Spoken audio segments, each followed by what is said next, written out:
Di dalam induk Al-Quran, surat Al-Fatihah juga bisa dikatakan sebagai induk Al-Quran atau Ummul Quran.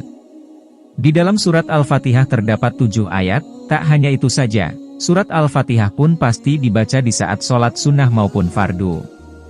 Karena surat Al-Fatihah sendiri memiliki kandungan yang mulia sehingga wajib untuk dibaca berulang-ulang. Berikut rahasia di balik surat Al-Fatihah yang sudah dirangkum, mungkin di antaranya Anda cari selama ini. 1. Surat tertinggi dalam Al-Quran.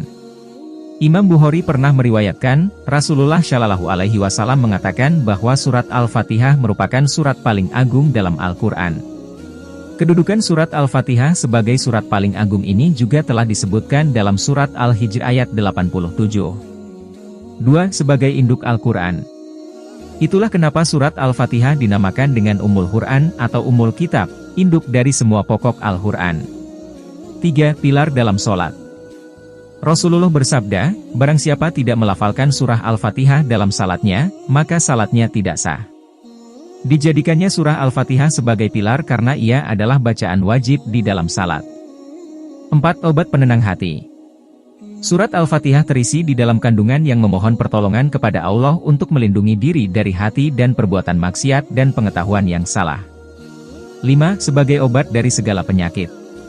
Pernah diriwayatkan dalam sebuah kisah jika salah sahabat Nabi tergigit kalajengking, kemudian dibacakannya surah Al-Fatihah untuk menyembuhkan. 6. Surat diturunkan dari surga.